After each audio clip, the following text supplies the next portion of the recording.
Hello and hi everyone. Today we are Siti Asha binti Haris and Nur Husna Alia binti Muhammad Kamal will be presenting our work on the crystal structure of nickel silicide. In this presentation, we will focus on the crystal structure analysis of Ni3Si using X-ray diffraction analysis to verify the crystallographic arrangement alongside with its chemical bonding, electron behaviors, and band structures. Now let's move on to the next slide.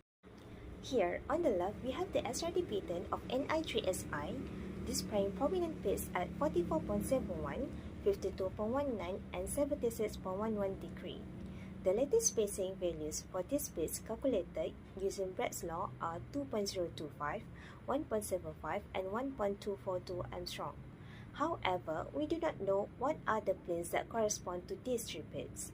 So, to know the planes, we can compare the experimental data on the left with the calculated data on the right side of the slide.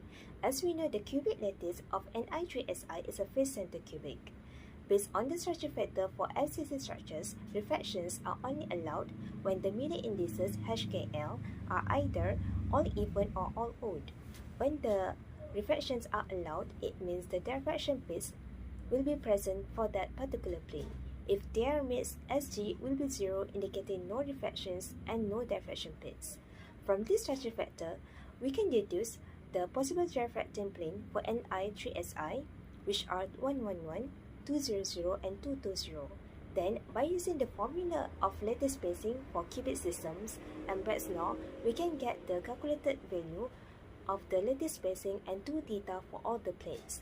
By comparison, the value of lattice spacing and 2 theta from the experiment and calculations are almost the same.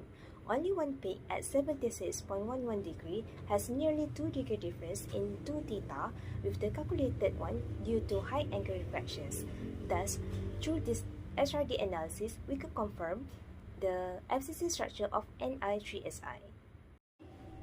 We also compare the experimental data with the data retrieved from materials project for Ni3Si. The value of lattice spacing and 2 theta from both data are almost the same for all 3 planes. Again, only one peak at 76.11 degree has nearly 2 degree difference in 2 theta with the one from materials project due to high angle refractions. This situation strongly indicates that Ni3Si is a FCC structure. Next, let's take a closer look at the chemical bonding in Ni3Si. From the predictable, we know that nickel Ni is a transition metal while silicon Si is a group 14 element. Together, they form a compound with both metallic and covalent interactions. In the structure of Ni3Si, one Si atom is bonded to the surrounding Ni atoms through covalent bonds. This happens because the Si atoms, being more electronegative than Ni, tend to form directional covalent bonds with nearby Ni atoms to achieve greater stability. The unshared electrons on Ni atoms then become delocalized, forming a sea of electrons that can move freely among the Ni atoms. This creates metallic bonding, which is responsible for the compound's electrical conductivity.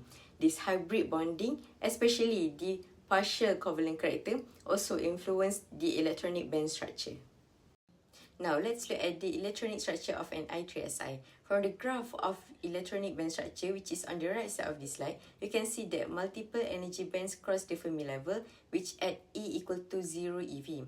This shows that electrons can be easily excited into conducting states or to higher energy levels with very little energy input, which supports metallic conductivity.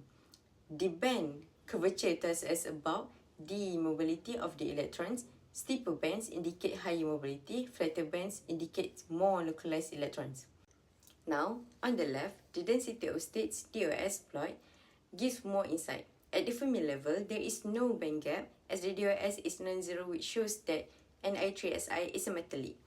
Also here, Ni contributes most, meaning Ni dominates conduction, while Si contributes more in the deeper valence region, showing its localized covalent bonding role.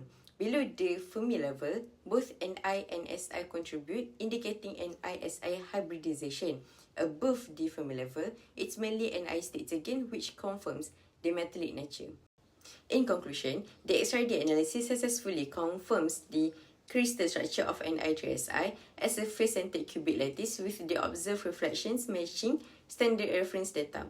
And also, the electronic structure analysis supports the metallic nature of Ni3Si due to the absence of a band gap and the presence of multiple conducting states. Thank you. That's all from us.